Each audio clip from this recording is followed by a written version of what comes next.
താൽക്കാലിക വെടിനിർത്തൽ കരാർ ലംഘിക്കപ്പെട്ടുവെന്ന് ആരോപിച്ച ഇറാൻ ഹോർമുസ് കടലിടുക്ക് വീണ്ടും അടച്ചതോടെ ഇറാനുമേൽ സമ്മർദ്ദം ശക്തമാക്കി US പ്രസിഡന്റ് ഡൊണാൾഡ് ട്രംപ്. കരാർ നിബന്ധനകൾ ഇറാൻ പൂർണ്ണമായും പാലിക്കുന്നതുവരെ അമേരിക്കൻ സൈന്യം പേർഷ്യൻ ഗൾഫ് മേഖലയിൽ തുടരുമെന്ന് അദ്ദേഹം വ്യക്തമാക്കി. യഥാർത്ഥ കരാർ പൂർണ്ണമായും നടപ്പിലാക്കുന്നതുവരെ ഇറാനിലും പരിസരത്തും എല്ലാ US കപ്പലുകളും വിമാനങ്ങളും സൈനികരും തുടരും. ഇതിനകം തകർക്കപ്പെട്ട ശത്രുവിനെ പൂർണ്ണമായും നശിപ്പിക്കാൻ ആവശ്യമായ ആയുധങ്ങളും മറ്റ് സജ്ജീകരണങ്ങളും സൈന്യത്തിന്റെ പക്കലുണ്ടാകും. ട്രംപ് തന്റെ സമൂഹ മാധ്യമമായ ട്രൂത്ത് സോഷ്യലിൽ കുറിച്ചു.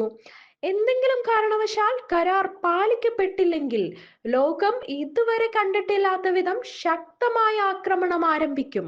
ഇറാൻ ആണവായുധങ്ങൾ നിർമ്മിക്കില്ലെന്നും ഹോർമുസ് കടലിടുക്ക് സുരക്ഷിതമായി തുറന്നു കൊടുക്കുമെന്നും നേരത്തെ തന്നെ ധാരണയായതാണ്. നിലവിൽ നമ്മുടെ സൈന്യം അടുത്ത വിജയത്തിനായി തയ്യാറെടുപ്പുകൾ നടത്തുകയാണ്.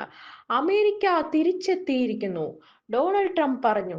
പാകിസ്ഥാന്റെ മധ്യസ്ഥതയിൽ ഇറാനുമായി നടത്തിയ ചർച്ചകൾക്ക് പിന്നാലെ ബുധനാഴ്ചയാണ് ട്രംപ് വെടിനിർത്തൽ പ്രഖ്യാപിച്ചത്. ഹോർമുസ് കടലിടുക്ക് തുറന്നു കൊടുക്കുക എന്ന നിബന്ധനയിലാണ് കരാർ ഉണ്ടായത്. ആക്രമണങ്ങൾ നടത്തിയാൽ ആക്രമണങ്ങൾ നിർത്തിയാൽ തങ്ങളും പ്രത്യാക്രമണം അവസാനിപ്പിക്കുമെന്ന് ഇറാൻ വ്യക്തമാക്കിയിരുന്നു. ഇസ്രായേലും ഈ വെടിനിർത്തലിനോട് യോജിച്ചതായാണ് റിപ്പോർട്ടുകൾ.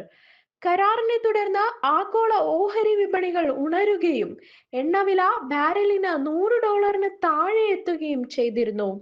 എന്നാൽ കരാറിലെ 3 വ്യവസ്ഥകൾ ലംഘിക്കപ്പെട്ടതായി ഇറാന്റെ parliament speaker Mohammad Bagher Ghalibaf ബുധനാഴ്ച രാത്രി ആരോപിച്ചു.